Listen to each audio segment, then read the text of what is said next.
C'est l'heure de votre quotidienne Quintet Flash et direction ce jeudi, l'hippodrome de Paris-Longchamp à l'occasion du prix de la Comédie Française.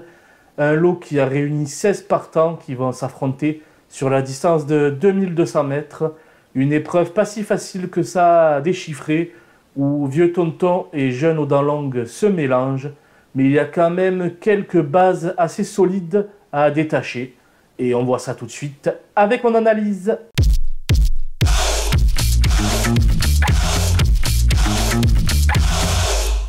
Avec le numéro 8, Equus Vincit, qui dépend d'un entraînement très adroit.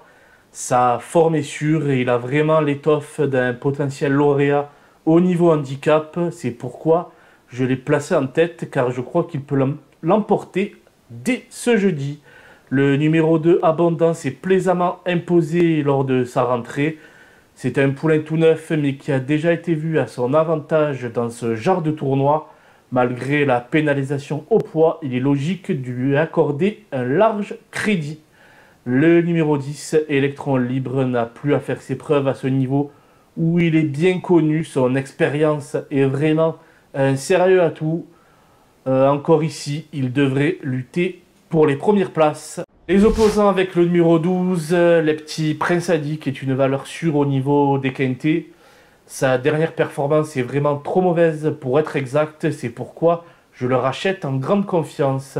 Le numéro 4, Louvani, s'était imposé très plaisamment lors de sa dernière sortie 2022 au Croisé-la-Roche. Même s'il reste pénalisé au poids, il est logique de lui accorder un gros crédit. Le numéro 3, Shazad, est un cheval tout neuf. Il a certainement la pointure d'un tel lot et je vous conseille de ne pas faire fi de ses chances. Enfin, le numéro 9, Let It Fight, voit sa situation poids s'améliorer de plus en plus. Certes, je le préfère sur la PSF, mais son entraîneur l'a supplémenté pour cette course. C'est sûrement pas sans raison.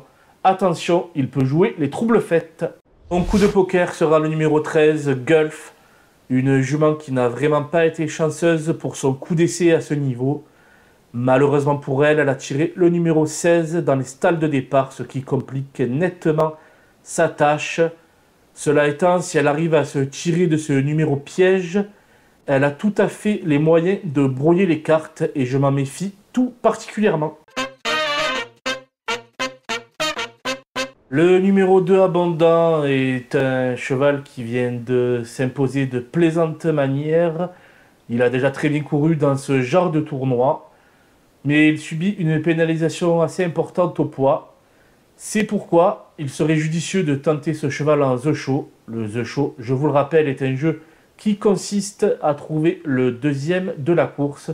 Pour cela, rendez-vous sur le site theturf.fr. The Turf double votre premier dépôt jusqu'à 100 € en utilisant le code promo FlashTurf. Les outsiders avec le numéro 5, Joey Up, un élément qui donne toujours le meilleur de lui-même. Cependant, je trouve qu'il n'a guère de marge au poids. D'autres concurrents lui sont nettement préférables, mais on peut le mettre dans une combinaison élargie. L'As Dragonnet a des références à ce niveau. Seulement, je le trouve encore beaucoup trop chargé au poids. Je vais attendre avant de lui faire de nouveau confiance et je vais simplement le regarder courir. Le numéro 16, Breath of Fire, qui est un vieux tonton qui a encore de beaux restes, comme il l'a prouvé la dernière fois à Saint-Cloud, où il a couru en net progrès.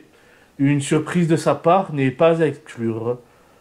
Le numéro 11, Wild Sweetheart, ne s'est pas montrée convaincante lors de ses dernières sorties.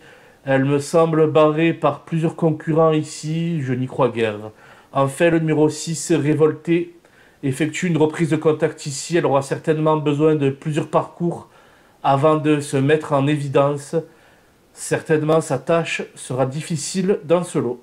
Les délaissés avec le 14, Si tu me le demandais, qui n'a jamais vraiment brillé dans ce genre d'épreuve. De plus, il préfère nettement la PSF, alors certes, il est en forme, et c'est un risque à prendre, mais je le prends, et je l'ai écarté.